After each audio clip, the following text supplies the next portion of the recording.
Well, we used to look up in the sky and wonder at our place in the stars. I want to skip the flattery and the attaboys, because I do know this.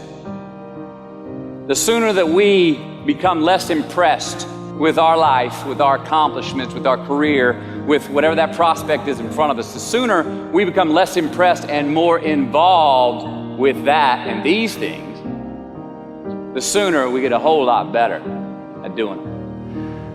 It's like we've forgotten who we are now. Explorers, pioneers, not caretakers. Now, why do you pursue things that scare you? Why seek the role that's hard? Because it costs me something. Because it costs. It comes with a price. It's not really a risk unless you lose the fight. I feel more alive in them. I have an experience in the making of them. I'm nervous every day I come to work. There are things you can get away with in this world, and there are things you can't. Life is not easy. It is not. Don't try to make it that way. Life's not fair. It never was. It isn't now, and it won't ever be. Do not fall into the trap, the entitlement trap, of feeling like you're a victim. You are not.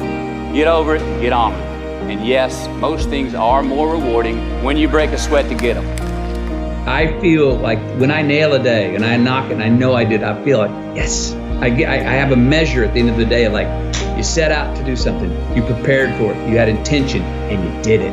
That gives me gratification. That makes me feel, gives me significance. That gives me confidence. So be brave, have courage, and when you do, you get stronger, you get more aware, you get more respectful of yourself and that which you fear. I want to talk about our opponent this afternoon. They're bigger, faster, stronger, more experienced, and on paper, they're just better. And they know it too. But I want to tell you something that they don't know. They don't know your heart. What, because heading out there is what I feel like I was born to do? And it excites me. Just because you can? Nah, come on. It's not a good enough reason to do something. Even when it means having more. Be discerning. Choose it because you want it. Do it because you want to.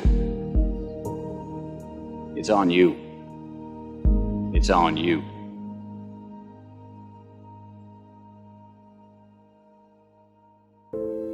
We remember the stuff we earn, the stuff we experience, more than what the teacher tells us or what someone gives us for free. We just do. We broke a proverbial sweat on it, whether it was mental or physical or whatever. We built it. We understand. We felt how we got it, how we achieved it, how we got what we wanted. Those stick with us. Whether we forget them intellectually, they were written in our lineage, and they build resilience, and they build a healthy, true optimism going forward to know that, oh no, I've worked for something before and achieved it. Delayed gratification. Oh, there are choices I can make today for myself that will pay me back later in life. And I've got friends, and trust me, I've done it myself, that lose a job and then get another but won't take it because it's less salary than maybe the one they had before. And all of a sudden find themselves 3, 4, 5, 6, 7, 8 years, a decade later going, they're still stuck. They didn't do anything. They're still saying like, no, I'm going to find that thing. And I'm going like, you missed a decade, man. Just go do that one that you love to do that maybe was going to pay you less because you'd at least been building something through the day. And who knows what that would have led to? Maybe that would have led to something where you're getting paid 5 times more than you were doing something else you love even more. So sometimes it's not even about what choice we make. Just make a choice and commit to it and go and dive in.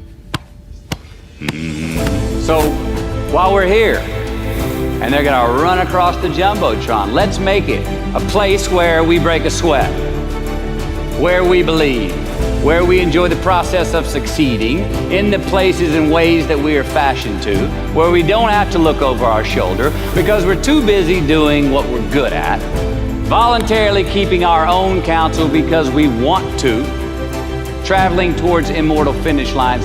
We write our own book, overcoming our fears. We make friends with ourselves. And that is the place that I'm talking about. From the soles of your feet to with every ounce of blood you've got in your body. Lay it on the line until the final whistle blows. And if you do that,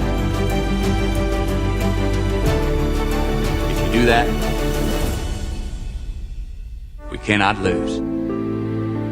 So turn the page, get off the ride.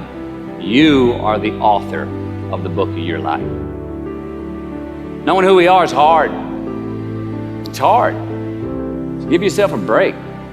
Eliminate who you are not first, and you're going to find yourself where you need to be. And the Oscar goes to Matthew McConaughey. I had a very important person in my life come to me and say, who's your hero? And I said, I don't know, I got to think about that. Give me a couple of weeks. I come back 2 weeks later. This person comes up and says, who's your hero? I said, I thought about it. You know who it is? I said, it's me in 10 years. So I turned 25 10 years later. That same person comes to me and goes, so are you a hero? And I was like, not even close. No. She said, why? I said, because my hero is me at 35. So you see, every day, every week, every month, and every year of my life, my hero is always 10 years away. I'm never going to be my hero. I'm not going to attain that. I know I'm not. And that's just fine with me because that keeps me with somebody to keep on chasing. So to any of us, whatever those things are, whatever it is we look up to, whatever it is we look forward to, and whoever it is we're chasing, to that I say amen. To that I say, all right. To that I say, just keep living, huh? Thank you. Nobody has ever choked? I have. You know what I'm talking about, fumbling at the goal line, stuck your foot in your mouth once you got to the microphone, had a brain freeze on the exam that you were totally prepared for, forgot the punchline to a joke in front of 4,000 graduating students at the University of Houston commencement. Or maybe you've had that feeling of, oh my God, life just cannot get any better than this moment. And ask yourself, do I deserve this? Now, what happens when we get that feeling? Tense up. We have this sort of outer body experience where we are literally seeing ourselves in the third person. And we realize that the moment just got bigger than us. You ever felt that way? I have. And it's because we have created a fictitious ceiling, a roof, to our expectations of ourselves. A limit where we think it's all too good to be true. But it's not. And it's not our right to say or believe it is. We shouldn't create these restrictions on ourselves. A blue ribbon, a statue, a score, a great idea, the love of our life, a euphoric bliss. Who are we to think that we don't deserve or haven't earned these gifts when we get them? It's not our right. But if we stay in process, all right, within ourselves, in the joy of the doing, we will never choke at the finish line. Why? Because we aren't thinking of the finish line. Because we're not looking at the clock. We're not watching ourselves on the Jumbotron performing the very act that we're in the middle of. No, we're in process. The approach is the destination, and we are never finished. Bo Jackson, what did he do? He used to run over the goal line, through the end zone, and up the tunnel. The greatest snipers and marksmen in the world, they don't aim at the target. They aim on the other side of the target. We do our best when our destinations are beyond the measurement, when our reach continually exceeds our grasp, and when we have immortal finish lines. And when we do this, the race is never over. The journey has no port. The adventure never ends because we are always on the way. So do this, and let somebody else come up and tap you on the shoulder and say, hey, you scored. Let them run up and tap you on the shoulder and say, man, you won. Let them come tell you, you can go home now. Let them say, I love you too. Let them say, thank you. Take the lid off the man-made roofs that we put above ourselves and always play like an underdog. Here we go.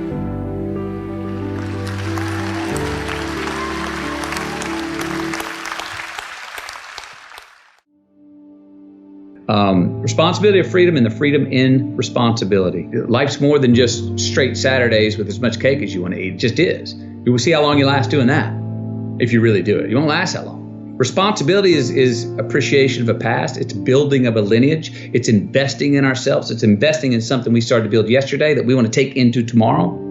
There's a response that gives us freedom.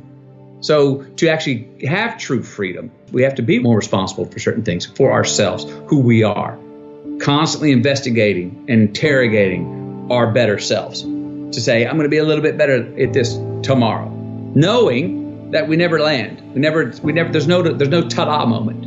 And that is one thing I think we all got to watch, because we all are so result oriented. But there's no ta-da moment. We're always chasing yet. And if we can get comfortable and understand and laugh at and be ready to work hard at the fact that we're all just achieving our way to the unachievable, and that's as good as it gets. And that's pretty damn awesome. Thank you. Good luck. Just keep living.